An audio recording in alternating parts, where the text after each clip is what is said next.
الحمدللہ رب العالمین الصلاۃ والسلام علی سید المرسلین اما بعد فاعوذ باللہ من الشیطان الرجیم بسم اللہ الرحمن الرحیم الصلاۃ والسلام علیک یا رسول اللہ وعلی آلک و اصحابک یا حبیب اللہ الصلاۃ والسلام علیک یا نبی اللہ وعلی آلک و اصحابک یا نور اللہ بسم اللہ الرحمن الرحیم السلام علیکم ورحمۃ اللہ وبرکاتہ۔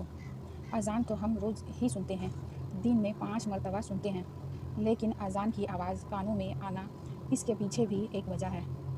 آپ لوگ اپنے آپ کو خوش قسمت مانیے کہ جب اذان ہوتی ہے اور اس وقت آپ اذان کو سنتے ہیں، اور بہت سے لوگ تو اتنے دیندار ہوتے ہیں کہ اذان کی آواز سن کر ٹی وی کا والیوم کم کر دیتے ہیں اور انہیں لگتا ہے کہ وہ بہت بڑا ثواب کا کام کر رہے ہیں، لیکن اٹھ کر نماز پڑھنا یا نماز کو نہیں جاتے۔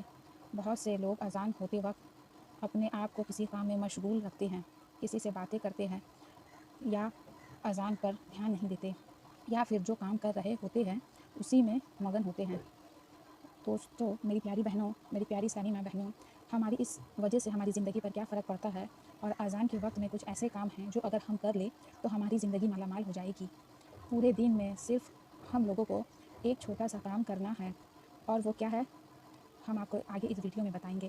اس سے ہم سب کی زندگی بدل جائے گی۔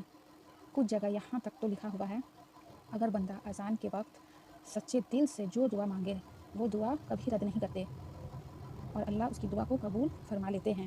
اب نہ جانے کتنے لوگ ایسے ہیں جو نہیں جانتے کہ اذان کے وقت ہمیں کیا کرنا چاہیے۔ اور پیاری بہنوں، ہم سب کو پتہ ہے کہ اذان جیسے ہوتی ہے، اگر ہم اذان کے ساتھ ساتھ اذان کو دہراتے ہیں، لیکن اس میں بھی بہت سے لوگ غلطیاں کرتے ہیں۔ اس کا صحیح طریقہ کیا ہے یہ بھی ہم آپ کو آج اس ویڈیو میں بتائیں گے، اور ہم یہ بھی بتائیں گے کہ اذان کو اگر ہم دہراتے ہیں تو اس سے ہمیں کیا کیا فائدے ہوتے ہیں۔ یہ سارے سوال ایک عام مسلمان کے ذہن میں تو آتے ہی ہوں گے، چاہے وہ مرد ہو یا عورت۔ تو آئیے میری پیاری ماں بہنوں، ہم اسی ویڈیو میں تمام سوالوں کے جواب دیں گے، اور ہم آپ لوگوں سے یہی کہیں گے کہ یہ ویڈیو آپ لوگوں کی زندگی بدل سکتی ہے۔ اذان تو ہم سب روزانہ 5 وقت یا 4 وقت کی تو سنتے ہی ہیں۔ اگر ہم لوگ 4 وقت بھی صحیح طریقے سے دہرا لیں تو ہم لوگ کو کتنا فائدہ ہوگا۔ اذان کا مطلب ہے خبر دینا یا اعلان کرنا۔ اسلامی شریعت کی زبان میں اذان ان الفاظوں کو کہا جاتا ہے جن سے لوگوں کو خبر دی جاتی ہے کہ نماز کا وقت ہو چکا ہے، مسجد میں آئیے اور جماعت کے ساتھ نماز ادا کریں۔ فرض نمازوں کو ادا کرنے کے لیے اذان دینا سنت ہے۔ جس بستی سے اذان کی آواز آئے تو معلوم چلتا ہے کہ یہاں کے رہنے والوں میں مسلمان بھی ہے۔ یہی وجہ ہے کہ سرکار یا صحابہ سب جہاد کے لیے مدینہ سے باہر تشریف لے جاتے، اور جس بستی سے اذان کی آواز سنتے تو اندازہ لگا لیا کرتے کہ یہاں مسلمان رہتے ہیں۔ حدیث پاک میں آتا ہے، حضور پاک صلی اللہ تعالیٰ علیہ وسلم نے فرمایا، اے عورتوں، جب تم بلال کو اذان اقامت کہتے ہوئے سنو، جس طرح وہ کہتے ہیں تم بھی کہو، اللہ تمہارے لیے ہر کلمے میں 1,00,000 نیکیاں لکھے گا، اور 1,000 درجات بلند فرمائے گا، اور 1,000 گناہ مٹا دے گا۔ یہ سن کر خواتین حضرات عرض کرنے لگی، یا رسول اللہ صلی اللہ تعالیٰ علیہ وسلم، یہ تو صرف عورتوں کے لیے ہے، مردوں کے لیے کیا ہے؟ تو آپ صلی اللہ تعالیٰ علیہ وسلم نے فرمایا، مردوں کے لیے دگنا ہے۔ پیاری میری ماں بہنوں، اسی بات پہ سبحان اللہ ضرور لکھے۔ میری دوست، میری پیاری ماں بہنوں، آج کل ہم خود ہی دیکھ رہے ہیں کہ ہم قدم قدم پر گناہ کر رہے ہیں، قدم قدم پر گمراہی کی طرف چل رہے ہیں، اور اگر اذان ہوتی ہے ہم اسے صحیح طریقے سے دہرا لیتے ہیں تو عورتوں کو وہی کلمے کے بدلے 1,00,000 نیکیاں ملے گی، 1,000 نیکیاں ملے گی، اور مردوں کو اس کا دگنا ملے گا۔ سوچیے، جس وقت اذان ہوتی ہے ہم اس وقت کیا ہوتے ہیں۔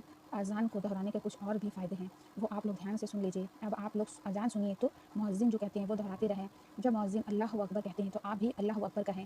جب مؤذن اشہد ان لا الہ الا اللہ کہے تو اپنی شہادت کی انگلی کو کھڑا کر دو، اور ساتھ میں آپ بھی اشہد ان لا الہ الا اللہ کہے۔ اور جب مؤذن اشہد ان محمد رسول اللہ کہے تو اس طرح آپ لوگ بھی اشہد ان محمد رسول اللہ دہرائیے، اور دل ہی دل میں صلی اللہ تعالیٰ علیہ وسلم بھی کہے۔ آپ میری آنکھوں کی ٹھنڈک ہے ایسا کہے، اور اس کے بعد دونوں انگوٹھے کے ناخن کو اپنی آنکھوں سے لگا لیں۔ اس سے فائدہ یہ ہوگا کہ آپ کی آنکھوں کی روشنی کبھی ختم نہیں ہوگی۔ اس کو آپ اپنی زندگی کا حصہ بنا لیں۔ جب بھی آپ لوگ اشہد ان محمد رسول اللہ سنیں تو آپ لوگ اپنی دونوں ہاتھوں کی انگوٹھا اپنی آنکھوں سے لگائیں، اور جب مؤذن حی علی الفلاح یا حی علی الصلاح کہے تو آپ لوگ لا حول پڑھیں، لا حول ولا قوۃ الا باللہ العلی العظیم، اس طرح کہے۔ اور باقی آپ جیسے ہی اذان سنیں آپ ویسے ہی دہراتے رہیں۔ جب اذان مکمل ہو جائے اس کے بعد اذان کے بعد کی دعا پڑھیں۔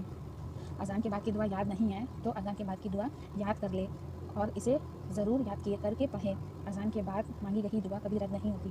اگر انسان مکمل طور پر اذان کو دہراتا ہے اور اذان کے بعد کی دعا پڑھ لے اور اس کے بعد ہاتھ اٹھا کر اللہ تبارک تعالیٰ سے دعا مانگے تو انشاءاللہ وہ کبھی بھی مایوس نہیں ہوگا، وہ جو مانگے گا اللہ تبارک و تعالیٰ اسے عطا کر دیں گے۔ جب بھی اذان ہو رہی ہو آپ جو کر رہے ہیں اسے وہیں روک دیں اور اذان کو پورا سنیے اور دہرائیے۔